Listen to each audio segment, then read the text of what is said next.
Olá você telespectador, olá você telespectador da TV Cultura Litoral. A partir de agora você acompanha a edição do Opinião 2.0 desta quarta-feira com uma bancada feminina para analisar, comentar as notícias com você, a jornalista Solange Freitas e a advogada Renata Reis, que é procuradora-geral do município de Santos. Vamos começar falando sobre Santos, Solange.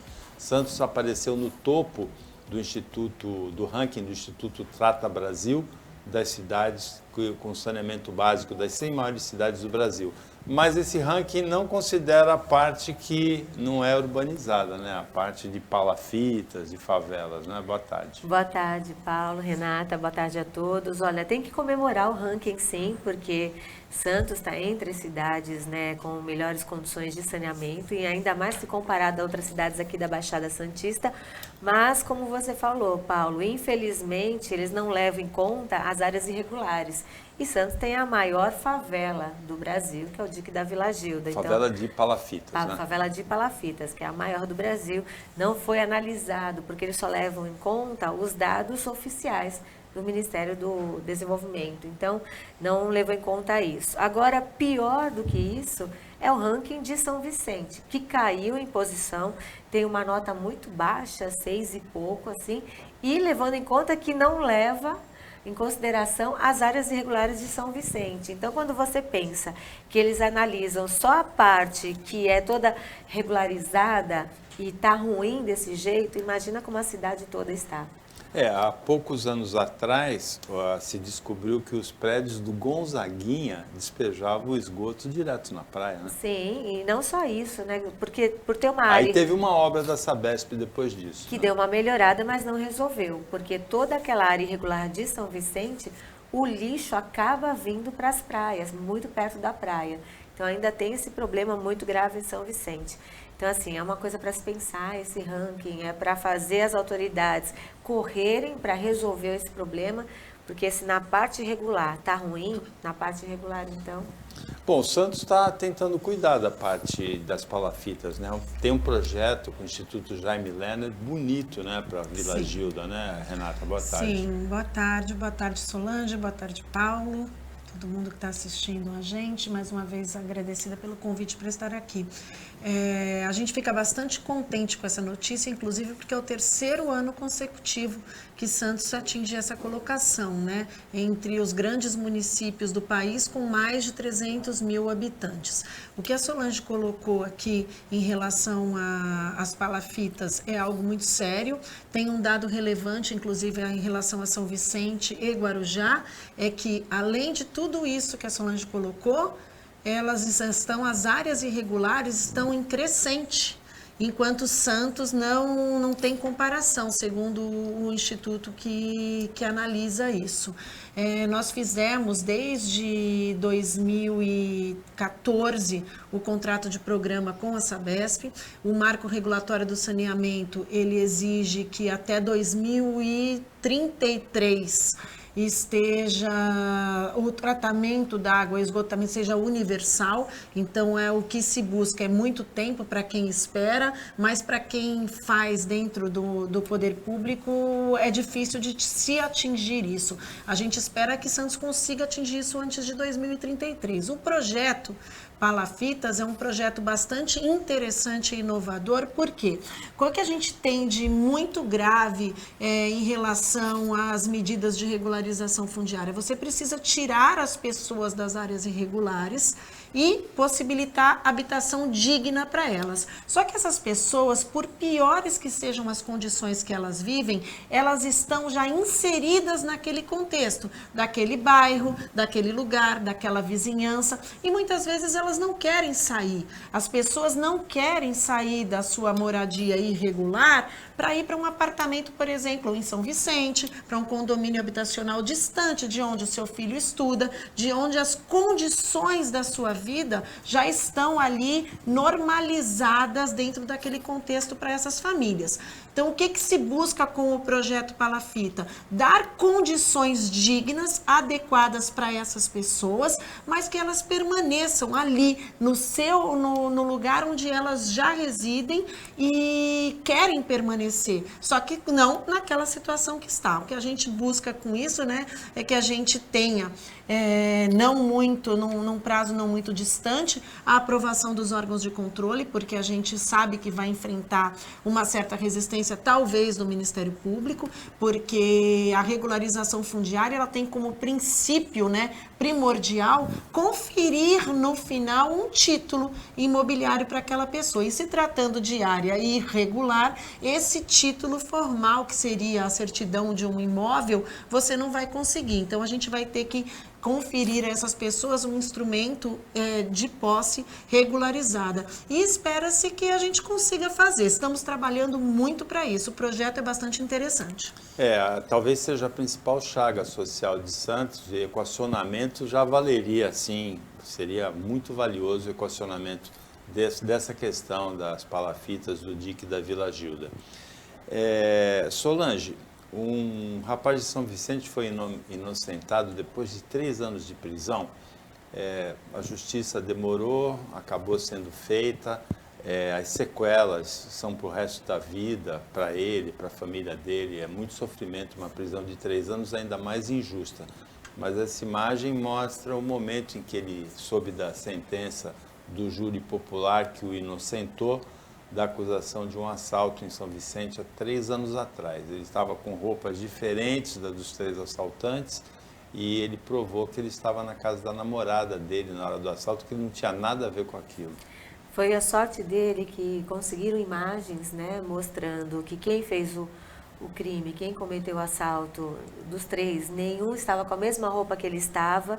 Tem uma imagem mostrando que ele realmente saiu da casa da namorada, mas demorou demais para isso vir à tona e ele conseguir ser absolvido. E tudo que ele passou na cadeia nesses 3 anos, o que ele perdeu ali na vida, o que aconteceu com ele ali dentro, o sofrimento que é, porque a cadeia não recupera ninguém, pelo contrário, né, a cadeia faz com que você fique cada vez mais no crime, e tudo isso que ele viveu, né? Agora, infelizmente, ainda há meios da justiça de colocar um inocente na cadeia, isso que não precisa ter, né? A gente precisa evitar que situações como essa aconteçam. Alguns juristas, Renata, dizem que é mais prejudicial à sociedade a injustiça com o inocente do que 100 bandidos soltos, assim, a grosso modo, né? Eu estou dentro dessa categoria. Eu tive como princípio básico do direito penal na faculdade, realmente, que mais vale quantos forem os criminosos soltos do que um único inocente preso. É uma pena a morosidade da nossa justiça, né? Uma pessoa nessa situação demorar 3 anos para conseguir demonstrar a sua culpa, e daí volta mais uma vez assim, aquele debate da prisão em segunda instância. Nesse caso aí, muito provavelmente, até preventivamente, ele estava preso, porque ele respondeu, foi condenado, respondeu o processo preso, estava preso e injustamente. A gente só tem a lamentar que a justiça seja morosa o suficiente para permitir que um inocente não só seja condenado, porque erros podem acontecer, falhas, infelizmente, quem julga, quem acusa, quem investiga, somos todos humanos, as falhas podem acontecer, mas o que não se justifica é que um processo moroso dessa forma, uma pessoa inocente permaneça 3 anos preso. Por outro lado, Renata, tem uma história interessante de um adolescente. Há 10 anos atrás ele era adolescente, tinha 16 anos. O pai foi assassinado por um homem que já tinha ameaçado, já tinha agredido o pai dele. Ele nunca desistiu de procurar o assassino, o acusado da morte do pai. Ele foi trabalhar como estagiário no fórum para ter acesso ao processo, e 12 anos depois, agora ele tem 28, ele conseguiu localizar o assassino e entregar para a polícia, né? Não fez justiça com as próprias mãos. Ele acionou a Guarda Civil Municipal de Registro, onde aconteceu esse caso, e a polícia para irem buscar o criminoso. Esse é o lado reverso da morosidade da justiça, onde a própria vítima, o parente da vítima, teria que buscar os meios necessários investigatórios para poder descobrir essa situação. Tudo gira realmente na dificuldade que o nosso sistema de segurança tem. A dificuldade para que a investigação, lógico, nós temos órgãos de investigação na Polícia Civil, por exemplo, do Estado de São Paulo, do próprio Rio de Janeiro, bastante eficientes, mas não o suficiente para contemplar essa é uma história, uma entre quantas, de crimes que não estão desvendados, de pessoas que vão passar sua vida inteira buscando o criminoso que cometeu contra si ou um parente seu algum crime e nunca foi encontrado. Talvez coincidências da vida, né, circunstâncias da vida levaram a essa pessoa a encontrar o que poderia nunca ter acontecido. É interessante. E fora o risco de quando encontrar, já está prescrito, se quer ter condições de essa pessoa vir a responder pelo crime. Nesse caso de assassinato não tem essa prescrição nesse período de 12 anos, né? Ele vai responder. Ele tem a prescrição, ela varia no direito penal de acordo com a pena atribuída àquele crime. Eu não sou especialista em direito penal, mas, salvo engano, 12 anos é pouco. Se for homicídio, eu acho que é 20 anos, alguma coisa parecida com isso. Em Santos, recentemente, aconteceu de que, na véspera da prescrição, uma mulher que cometeu um crime no Nordeste foi encontrada em Santos. Agora, Solange, esse caso aí, o menino, que hoje é um rapaz, ele fez exatamente como deve fazer, porque existem milhares de crimes não solucionados todos os anos no Brasil. A atenção da Polícia Civil e da inteligência da Polícia Militar e da Polícia Federal, ela fica dispersa em todos esses crimes. A pessoa que foi vítima, ela está concentrada naquele crime e ela pode ajudar a polícia da maneira como ele fez, investigando, descobrindo onde está e avisando a polícia. Lembra muito o caso de uma das vítimas de abuso sexual daquele médico Roger Abdelmaci, que ele foi encontrado por uma vítima no Paraguai, onde ele estava escondido, e não pela polícia, né? Ela também entregou para a polícia. Mas o certo mesmo, Paulo, seria que a polícia, que tem uma estrutura, que tem bons policiais, que tem um esquema para você investigar, mas ela não é suficiente para o número de casos que a gente tem. Quantos crimes acontecem por dia? E quantos são realmente investigados até o final e são encontrados culpados? O índice ainda é muito pequeno. A gente precisa ter mais policiamento, precisa ter mais estrutura para que não aconteça o que aconteceu com ele. Ele, a vítima, ficou esses anos todos tentando descobrir quem era o assassino do pai, conseguiu provar, mas depois de tantos anos também. A justiça também foi lenta nesse caso, mas graças a Deus teve justiça. Só que a nossa polícia ainda ela é muito pouca perto dos crimes que a gente tem para solucionar. Na verdade, a gente precisa de uma política nacional de segurança pública, né, para que o país seja menos violento, sejam menos crimes e esteja ao alcance da polícia solucionar todos os crimes. Em alguns casos, a polícia é muito eficiente para solucionar, em outros casos, nem tão eficiente. Hoje, as redes sociais estão em polvorosa por causa Solange, da indenização que o ex-procurador, né, Deltan Dallagnol, da Lava Jato, foi condenado a pagar ao ex-presidente Lula pela exposição do Lula naquele PowerPoint lá, que está aí a cena da palestra do Deltan Dallagnol. Ele foi condenado por esse PowerPoint aí que ele usou numa palestra mostrando as acusações contra o ex-presidente Lula. Ele foi condenado a pagar R$75 mil pelo Superior Tribunal de Justiça, mas com correção já dá 225, é uma facada, né, Solange?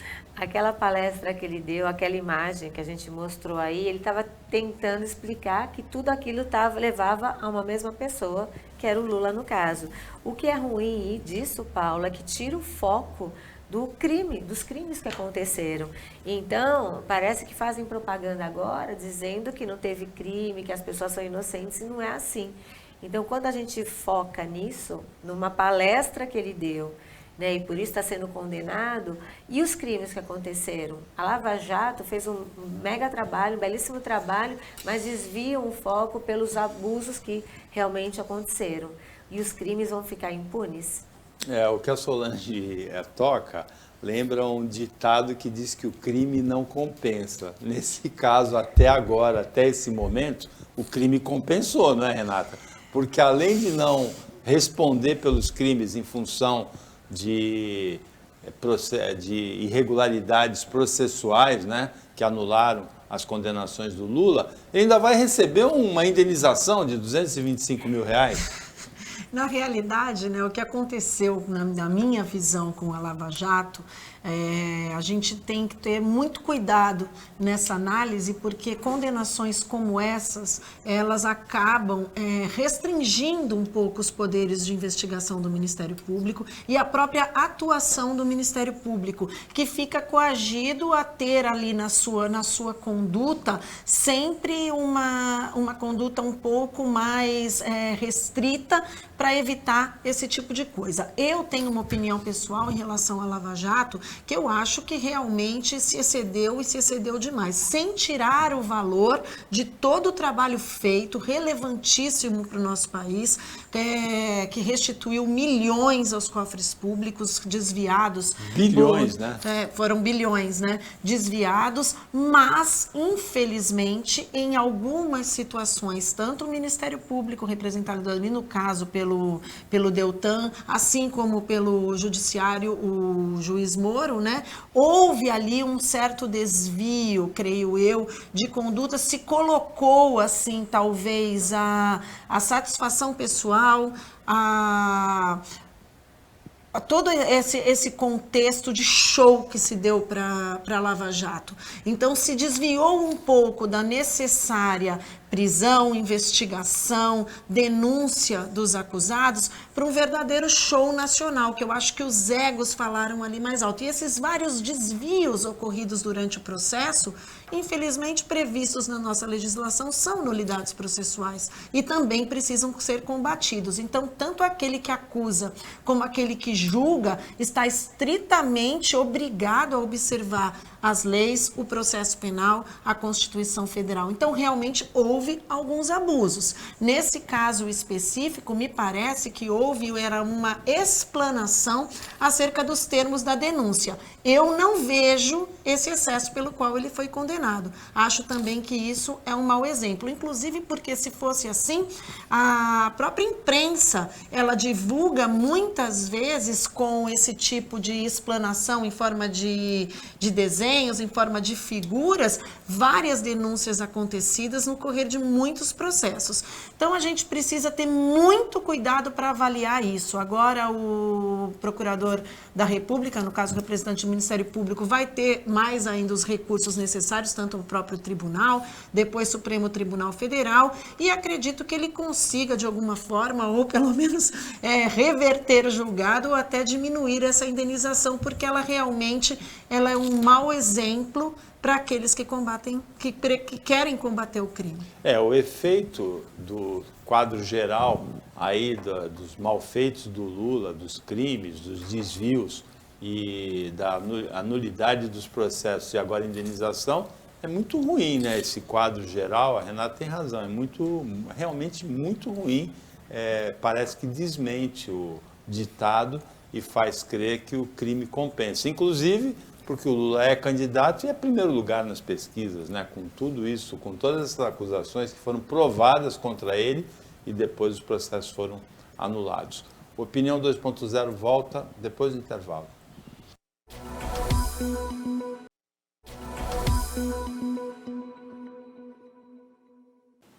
Voltando com a Opinião 2.0, que nesta quarta-feira tem uma bancada feminina, Solange Freitas e a Renata Reis, analisando, comentando as notícias com você. Solange, a inflação, hein? Eu pensei alguns efeitos, assim, um que me impressionou muito, eu gosto muito de melancia. A melancia R$74, eu tenho achado a melancia muito cara, às vezes eu nem compro. R$74,90 uma melancia em São Paulo. Brasileiros que moram perto da fronteira da Argentina cruzam a fronteira e pegam fila de até 4 horas para abastecer o carro, porque a gasolina do outro lado é muito mais barata. E eu quase caí da cadeira quando eu vi que o gás encanado, a previsão é de aumento até agosto de 60% do gás encanado, que já está caríssimo e ainda vai aumentar 60%. Eu acho que você ficou mais assustado com a melancia, Paulo. Fiquei, porque eu Deve gosto ter de sido no melancia. mercado municipal de São Paulo, porque antes de toda a pandemia, você ia no mercado municipal de São Paulo, que tem frutas variadas, exóticas, Lindas, diferentes, né? Lindas, nossa, rechonchudas, coloridas. Só que você vai comprar, meu Deus do céu, você paga R$100, você compra 2 frutinhas. É muito caro. Mas agora esse valor de R$74, eu já acho que é um exagero. Eu acho que alguém estava brincando, né, de vender melancia. É por mas quilo que estavam vendendo? eu tenho visto Era melancia gigante? Eu tenho visto no supermercado homens, alguns, mas principalmente as donas de casa, que conhecem mais os preços, né, de hortifruti, elas olham assim o preço. Eu vi no outro dia uma dona de casa olhando a cenoura, ela falou, não acredito, isso aqui está errado, essa placa do preço da cenoura, ela falou. Tá tudo muito caro. Eu fiz mercado essa semana e fiquei bem assustada. Eu não gosto de fazer supermercado, então eu vou adiando, Paulo, vou adiando. Daí quando eu vou fazer a compra, ela sai muito cara. E essa vez ela saiu realmente fora do normal. A gente não sabe aonde isso vai parar, quais serão as consequências de tudo isso que está acontecendo na economia do nosso país, mas afora as brincadeiras que a gente está fazendo aqui, preocupa a inércia do governo em relação a tudo isso, né?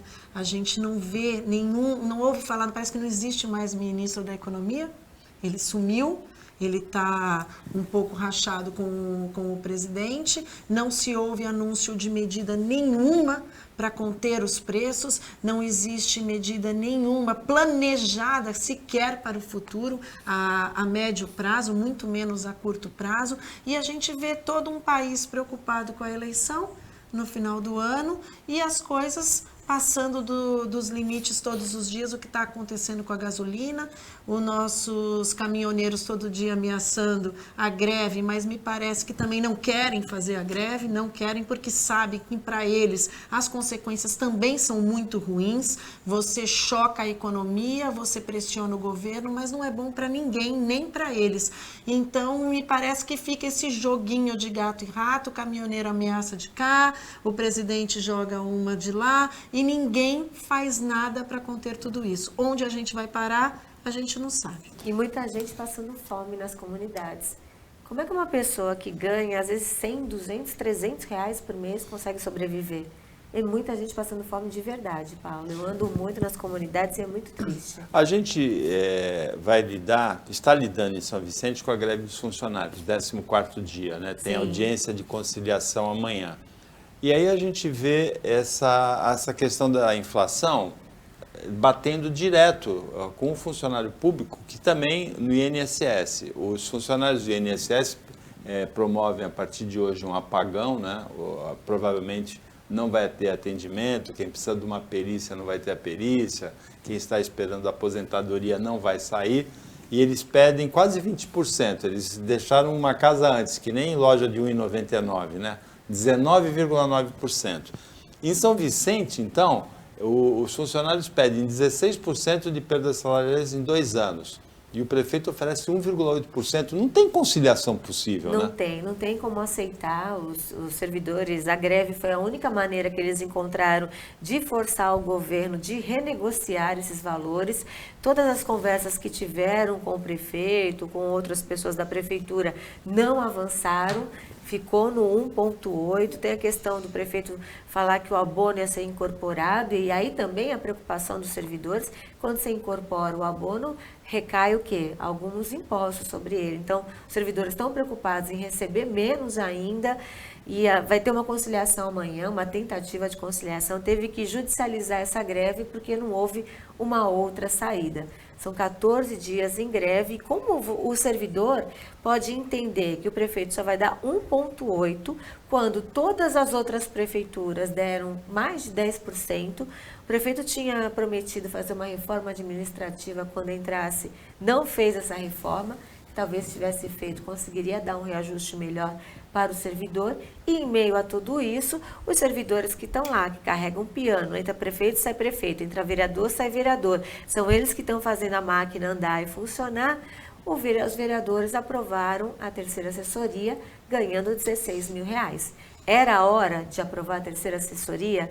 Não é dar risada na cara do servidor, não é dar risada na cara de quem hoje em dia não tem nem o que comer? É muito triste isso que está acontecendo em São Vicente. Em Santos o reajuste foi aceito, mas a gente recebeu aqui na semana passada um dos diretores do Sindicato dos Servidores, o Flávio Saraiva, ele não estava contente não, Renata.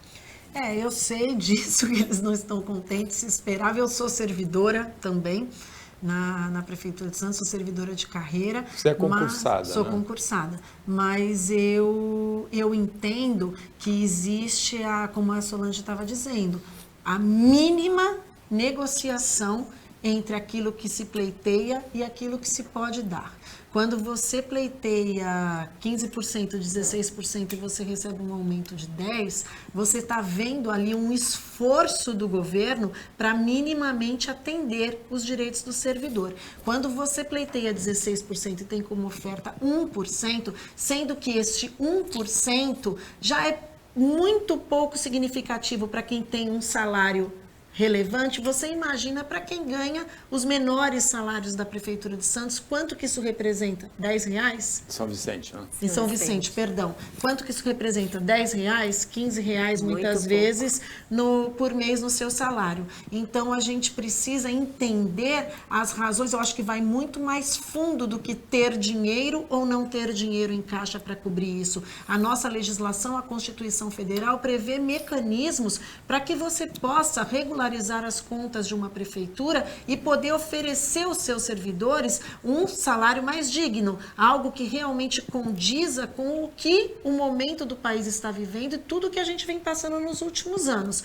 O que acontece muitas vezes, com todo respeito aos nossos governantes, e eu falo de um modo geral, não para São Vicente, não para Santos, é começar a fazer realmente uma reforma administrativa e rever o excesso de cargos em comissão que você tem. Sim. Muitas vezes você tem cargos em comissão desnecessários, simplesmente porque você tem lá uma cota que você preenche muitas e muitas vezes por indicação política.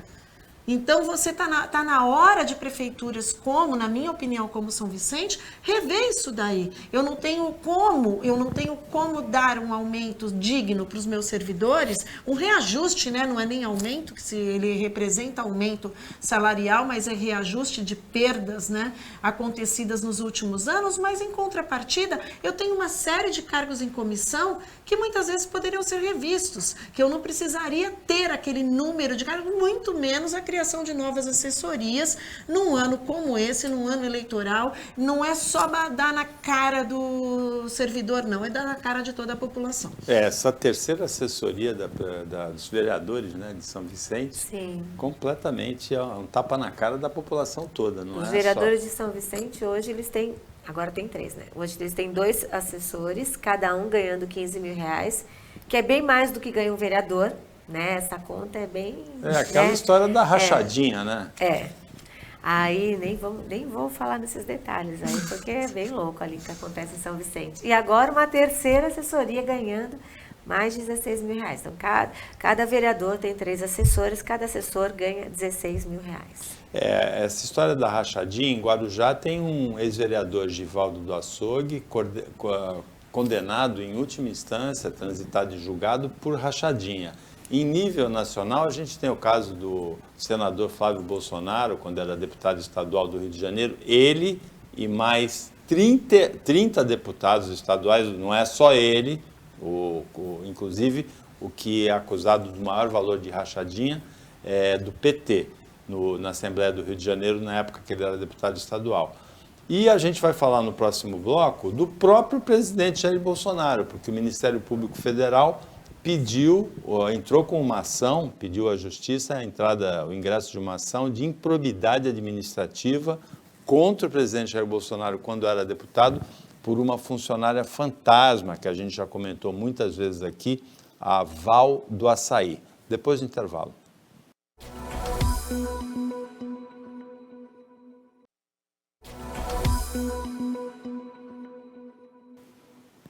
Voltando para o último bloco do Opinião 2.0 desta quarta-feira, a Procuradora-Geral do município de Santos, Renata Arraes, a jornalista Solange Freitas, comentam, analisam as notícias com você. Renata, você conhece bem a tramitação judicial, principalmente na administração pública. O Ministério Público Federal entrou, pediu à Justiça que se instaure uma ação de improbidade administrativa contra o presidente Jair Bolsonaro na época em que ele era deputado federal, pelo caso de uma funcionária fantasma. Ele tem outras acusações, a Val do Açaí, que ficava no Rio de Janeiro, se mostrou mesmo em Búzios, a Folha de São Paulo mostrou em reportagem, no horário de expediente, ela vendendo açaí em Búzios. Agora, isso não dá em nada, porque como ele é presidente da República, tem que passar pelo Procurador-Geral, né, da República, o chefe do Ministério Público Federal, que é o Augusto Aras, né? A gente tem que, o que se alega, né, pelo que eu li das matérias a respeito, por ser uma ação de improbidade, não é uma ação penal. Então, ele não estaria abarcado aí no caso da imunidade. A ação de improbidade, embora ela tenha sanções, ela não é uma ação de natureza penal, e sim uma ação de natureza civil. O que a gente espera é que seja apurado devidamente, e nós vamos ver a atuação do Procurador-Geral da República nisso, porque há provas de que ela realmente não trabalhava, e vai caber ao presidente da República, no caso, constituir provas contrárias. A gente sabe que esse tipo de prática é comum no nosso país, muitas vezes se enxergou isso até com naturalidade, parece que o país assistia a isso como uma coisa natural. O vereador, o deputado, ele tem um monte de assessores e ele ou racha entre muitos o salário de um, ou pega uma parte deles. Isso é inaceitável, a gente está vendo cada vez mais notícias na imprensa a respeito disso, como você falou, alguns nomes, eles ganham destaque na mídia, mas não é um nome, é uma prática corriqueira no nosso poder legislativo no país inteiro. Então, precisa realmente coibir isso.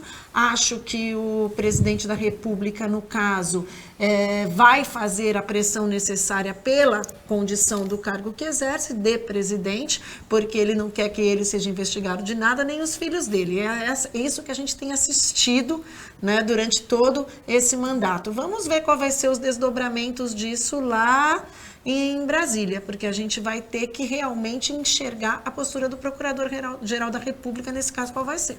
Que em alguns casos é a de engavetador-geral da República, né, Solange? Poxa, e o depoimento dela foi bem claro, né? Que ela não sabia nem mexer direito no computador, não sabia mexer no celular, não sabia fazer nenhuma atividade que ela deveria fazer nessa função.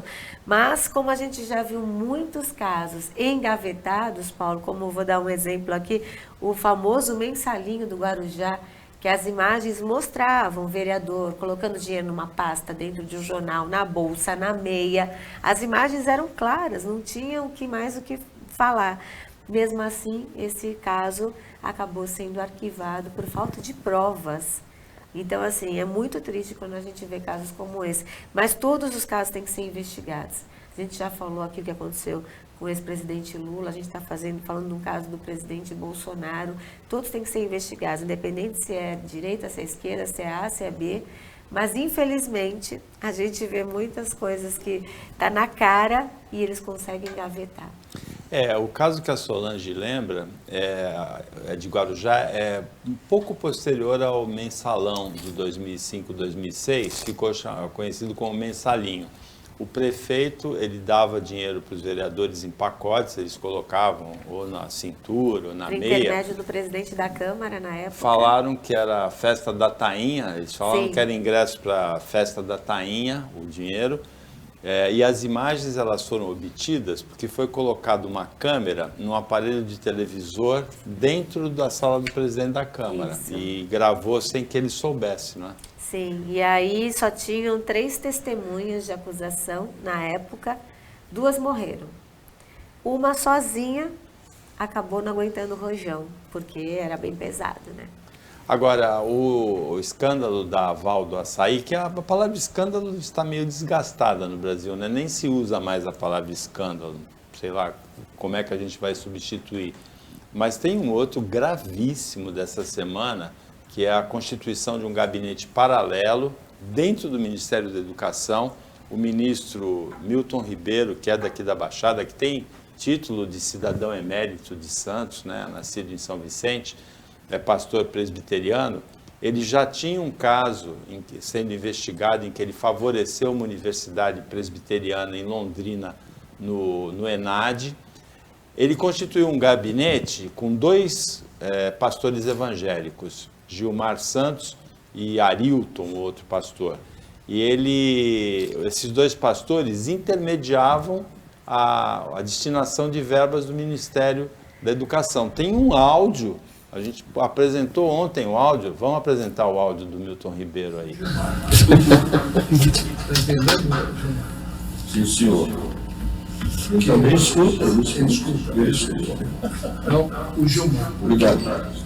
Que foi um pedido especial que o presidente da República fez para mim sobre a questão do Gilmar, apoio. Então, o apoio que a gente pede não é segredo, isso pode ser publicado. É apoio sobre a construção das igrejas. Aí ele fala claramente que ele fez isso por pedido do presidente da República. E com uma cara de pau inacreditável, ontem ele falou que o presidente da República não pediu nada para ele, né?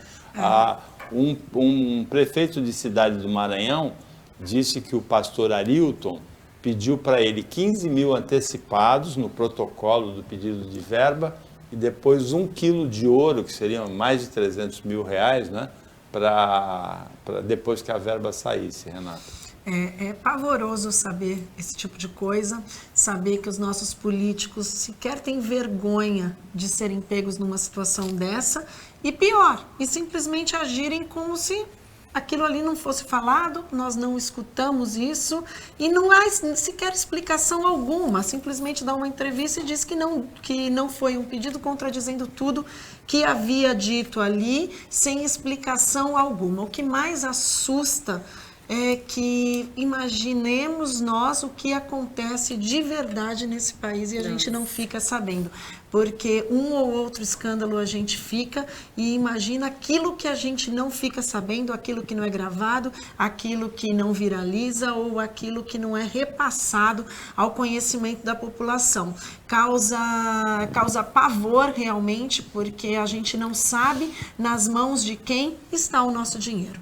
Com tanta gente, como a gente estava falando aqui, passando necessidade, o país numa crise sem tamanho, e a gente ainda se depara com o ministro da Educação viabilizando, negociando propina para manusear, né, repassar dinheiro público do Ministério da Educação, que é um dos mais importantes do nosso país. Tudo isso passa por um sistema político, um sistema jurídico constitucional falido, em que a gente realmente não mais acredita na justiça. A começar pelo, como a gente estava falando agora há pouco, do Procurador-Geral da República, nós temos um sistema constitucional onde o presidente da República escolhe o Procurador-Geral da República sem sequer ter a obrigação de respeitar a lista tríplice do Ministério Público. Então, você imagina o que acontece ali de bastidores na política para alguém chegar a ser Procurador-Geral da República.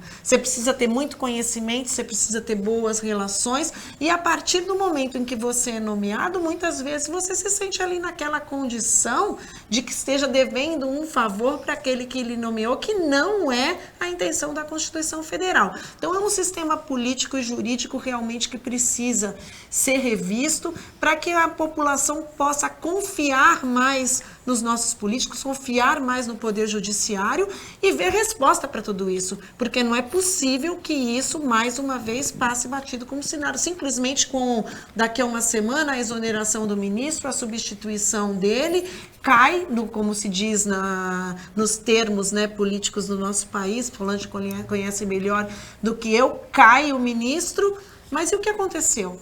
A gente também vai esperar resposta para isso.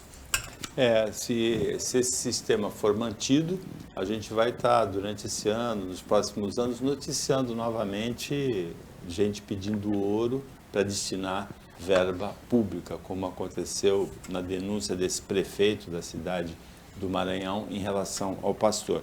Agora, Solange, esse caso do gabinete paralelo na educação lembra muito o caso do gabinete paralelo que tinha um reverendo também na intermediação de compras de vacinas, né, de negociações, que apareceu, o caso que apareceu na CPI da Covid, né, na CPI da pandemia no ano passado. E como a Renata falou, né, isso é o que chega até a gente, porque tinham algumas provas que acabaram vindo para a imprensa e as pessoas começaram a descobrir o que acontece e o que tem por trás disso. Agora, no caso do ministro, é muito triste, né? Um ministro da educação, né, onde você se espera o melhor, porque a educação, que eu acho que é o futuro, é quando a gente consegue acabar com as mazelas sociais, diminuir a questão da insegurança, seria pela educação, e o ministro da educação tem uma atitude como essa. Ele nem deveria estar mais no cargo, ele já devia ter pedido para sair. Né? Porque depois dessas denúncias todas, não tem só áudio, tem entrevistas dele na época falando a mesma coisa. Então tem muita prova contra ele. Não tem que esperar, vamos afastar, esperar a investigação. Ele já estava sendo investigado e aí vem a morosidade da justiça. Se a justiça não fosse morosa, o caso que está sendo investigado, se ele foi culpado mesmo, ele já teria sido condenado, não estaria como ministro da Educação.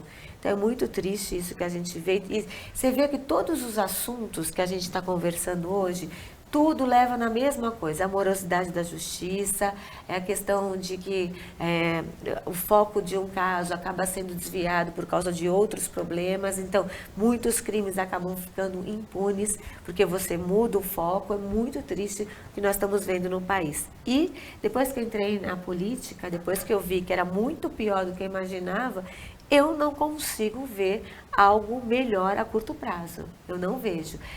O sistema está tão contaminado que é muito difícil você reverter isso. Eu tenho muito orgulho, Paulo, eu não aceitei esquemas, eu fiz uma campanha limpa, eu ouvi de um empresário que nos procurou, que eu falei que eu não queria 10%. Ele falou, você não vai conseguir sobreviver a isso, você vai ter que ter os 10%. Eu fiquei ensandecida quando ele me falou, tanto que ele nem me ajudou na minha campanha, ajudou outra pessoa. Só porque eu não quis, eu falei, eu não quero esse esquema, eu quero limpo, eu quero se fazer de uma outra maneira, mas é muito difícil, porque você fazer da forma correta é muito mais difícil, Paulo. A educação sem nenhuma dúvida, o principal setor de atuação de um governo no estágio atual do Brasil. É pela educação que a gente pode dar um salto na qualidade de vida da população e no desenvolvimento do país. No governo Lula, nós tivemos um educador, o Cristóvão Buarque, que tinha um projeto para a educação brasileira, que foi demitido por telefone e o Lula colocou um político no lugar, o Tarso Genro.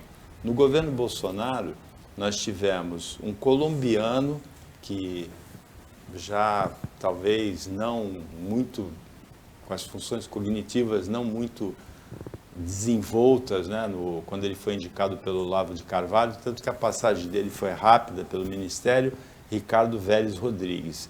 Depois nós tivemos um ministro, o Weintraub, que confundiu Kafka com Kafta, que escreveu suspensão com C cedilha no Twitter, atrapalhado, fora da casinha. Tivemos aquele professor que falsificou o currículo, né?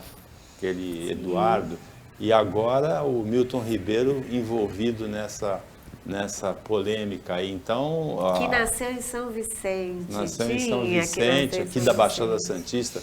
Então, o tratamento... Cidadão Santista. E cidadão Santista. Eu tenho amigos que querem devolver o título de cidadão Santista. Foi em 2020, né, que ele ganhou esse título. Por ele ter esse título. Por que ele ganhou esse título aí?